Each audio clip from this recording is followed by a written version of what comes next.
Hello everyone! Thank you for joining me today on the Harbor Wetland. My name is Rose Slick. I'm the Director of Guest Engagement here at the National Aquarium, and I want to show you around our brand new Harbor Wetland exhibit. This is an exhibit that has just opened to the public as of August 8th of this year, so it's brand new. It was planted only in May, and it's been so exciting to see it change so far, to understand what this has done already for the Inner Harbor here in Baltimore. One of the first questions we almost always are asked when we're out here is, why is this here? What is it doing here? And the reason is we're bringing a little bit of history back to the present. Hundreds and hundreds and hundreds and hundreds of years ago, all the way up until the early to mid 1800s, the area that we currently know as the Inner Harbor was a salt marsh. And if you come over here, you can take a look at our sign that illustrates that. So this is what this area looked like for a very long time. It was very, very, very shallow. The water was flowing through different channels, passing through many different grasses and shrubs, and was being filtered by those things. And then as the Industrial Revolution came to Baltimore in the early to mid 1800s, those shallow channels, soft edges, etc., were replaced by concrete, and it became to look a lot more what it looks like today. So right angles, deep water. For example, where we are right now averages about 20 feet deep, and back in the day before the Industrial Revolution, it was just a few feet deep, if that. So things have really changed a lot here in Baltimore, and we planted this wetland with lots of plants that are native plants. So that means that these are species of grasses and shrubs that have grown here forever, for so long. They know just how to grow here in these conditions. And that means that we don't have to do a lot of extra stuff to take care of them and to see them thrive. We don't have to fertilize them. We don't have to add extra water. We don't have to do anything fancy. They know how to grow here in these conditions. And the other wonderful thing about native plants, whether we're talking about them here in our Harbor Wetland exhibit or in your own backyard, is that they provide habitat for native species. All the animals that have historically been found here in this Inner Harbor area of Baltimore know how to exist. They just biologically are able to exist. They have evolved at the same time as these kinds of plants, and so they're really able to thrive in the habitat that these plants create for them. And that's what we're doing here with our Harbor Wetland. And the really exciting news is that we have seen the results of this within just a few days after planting the Harbor Wetland. We started to see some nesting behavior from mallard ducks. And since then, we've continued to see ducks, geese, cormorants, all kinds of insects, tons of fish. We've even seen water snakes. We've seen diamondback terrapins. And one of the ones that I'm most excited about are North American river otters. So truly, we built it, they came, and that's been such a wonderful part of this exhibit.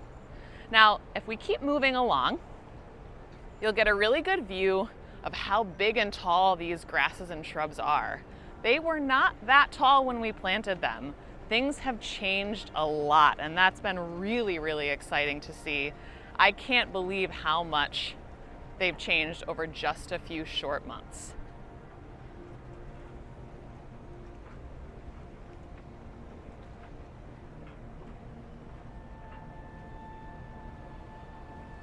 Now, as we're over here, you can get a really good look at this cord grass and salt meadow hay, but you can also see how much the water is moving. That's another really important part of what this habitat looked like before and what we wanted to recreate. Moving water in general is healthy water. Moving water typically is a little bit cooler, and cooler water can carry more dissolved oxygen. And that is really important for fish and crabs and mussels and all the other animals that live in the water and breathe in the water. It also means that there's not a lot of time for the water to sit and get stagnant and for icky stuff to grow in it. So we have air diffusers, air stones, pumps, all sorts of things continuously moving water through our channel here in the Harbor Wetland. And it's created this really nice, healthy environment. The other thing I want to point out that you might maybe we'll try to point it out later, but we have planted some oysters here.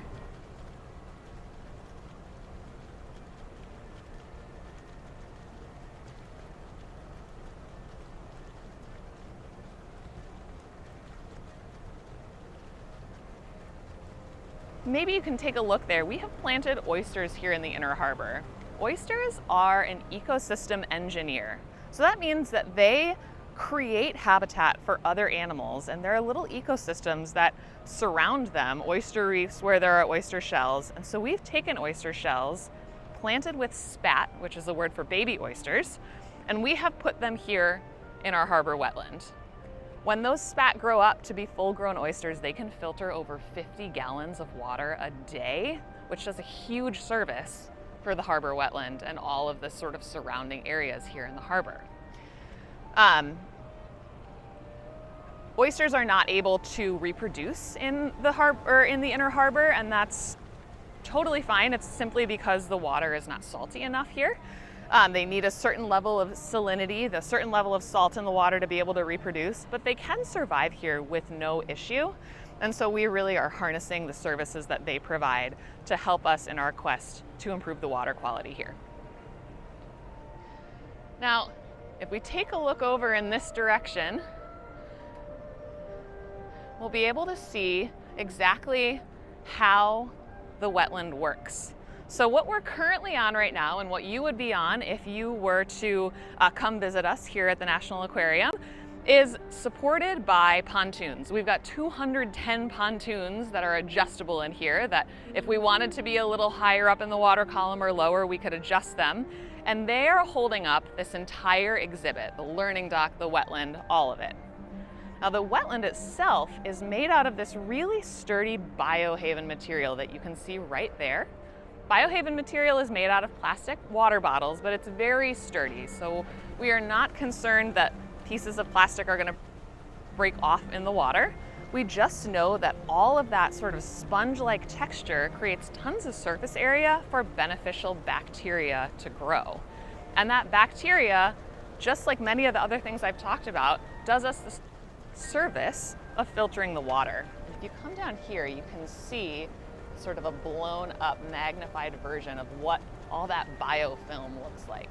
We call it biofilm. It's slimy. If I were to touch it, or if you were to touch it, it would feel slimy and wet and maybe even a little gross, but it's all of these living things are there, and they're creating this wonderful, wonderful service. And that's what is growing here in all of these little nooks and crannies in the biohaven material.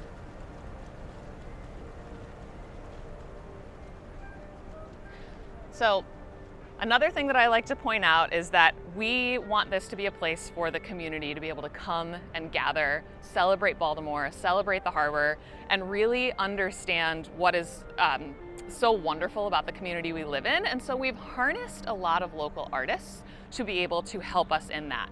If you look up, you can see this mural that was designed for us here in the harbor wetland. This was done by a local mural artist named Nether 410. And they've included all sorts of things, species that we hope to see. They've included someone doing the work of taking care of this wetland, a scientist looking at dissolved oxygen in the water. All of this speaks to the goals of this exhibit and what we want to see, and many of the things that we have seen so far. And we've been so lucky to have local Baltimore artists that have helped us create that message and help people really get a wonderful sense of place while they are here. Now, this is here in the middle of the city. We are surrounded by cars, we're surrounded by concrete, we're surrounded by industry, and yet all of these animals that we have seen here in the harbor wetland, they have existed here for a long, long time. In urban areas, we have natural neighbors. And this is one solution to taking care of those neighbors and making sure that they're able to live comfortably the way that we want to live comfortably ourselves. We can coexist with wildlife in cities without a problem, but it does take some action from us. So one of the questions we get asked is, how do we deal with trash here in the wetland? We do find trash here, and in fact, there are a couple really lucky staff members whose job it is to pick up trash every day, every morning. We come out, we pick up trash from the wetland that has washed into the water or gotten blown into the water from land. We may not have a ton of it here today. It hasn't rained in a while. Typically, when it rains, a lot of trash gets washed into the water. When it hasn't rained, there's a little bit less trash in the water. But nevertheless, we are in a city, and in a city, you are going to find trash. So while this harbor wetland is a really important piece of creating a healthier inner harbor, it is just one part of the solution. And everyone, whether it's me, whether it's you listening to this, can take part in finding other solutions that contribute to healthier green and blue spaces. One of the things that I like to do as an individual when I'm thinking about how to keep a harbor like this healthy is take a look. When I see trash in the water, what is that trash? Is it a snack bag? Is it a coffee cup? Is it a straw? A water bottle? You may see things that you recognize. And for example, I the other day saw a coffee cup that looked very similar to the one that I had used that morning. But when we can recognize that and we can put a little bit of time and thought into considering whether we can replace disposable options of these things with reusable options. For example, this morning I forgot my reusable coffee mug, but typically I bring it. And when I use my reusable coffee mug, I'm not creating any trash. Nothing has to go in the trash, nothing has to go in the recycling. I just take it home, I wash it, and then I remember it the next day, and I fill it up and I use it again and again. And using reusables is a really wonderful way to help reduce the amount of trash that washes into the water and reduces the amount of trash that we eventually have to pick up. Now that is just an individual action that I can take. That's something that I can take, and it's wonderful if you're listening to this. If you are deciding that you're going to go on a reusable journey on your own, you can see if a friend will do it with you. Not only is it more fun to do this kind of stuff with a friend, but you're also having twice the impact. If you invite 3 friends, you're having 4 times the impact. So doing things as a community is actually a really, really fun way of you sort of dipping your toes into environmental action. And here in the wetland, we really want people to understand how they can be part of the future of a healthier harbor. So how can we all help? And we have all these calls to action here. These are all community level solutions that are really important to, if you can find one that works for you, decide that you're going to try perhaps joining a local cleanup or researching your representatives, speaking to your representatives, letting them know that it's important to you to have healthy water and healthy green spaces near you. And in fact, you can vote for representatives that have the policies that best represent your feelings about taking care of the outdoor spaces near you, the other animals that share it, and then future generations as well will benefit from work or from steps that we take today to take care of this kind of habitat. And this is true if you're watching this and you're here at the National Aquarium right now, here between Piers 3 and 4. This is going to be true today. It's going to be true if you're elsewhere in the inner harbor, in the Chesapeake Bay, along the Atlantic coast, or anywhere else in the world. There are community level steps that you can take to protect places like this. And it really is so meaningful when we all take little steps together. It adds up and it really makes a big difference. So I hope that you will come and visit this in person. Again, the Harbor Wetland is free. If you are here in Baltimore, if the aquarium's open, the Harbor Wetland is likely to be open, save for very late nights and dark nights or any weather concerns. But we really would love for you to come see it, experience it yourself. Maybe you'll see a turtle basking on our log there. Maybe you'll see some fish in the water or a crab. Maybe you'll even see the otters. I'm hoping to see them again because it was so great. So I want to thank you all so much for joining us today, and hopefully we will see you soon. Thank you so much.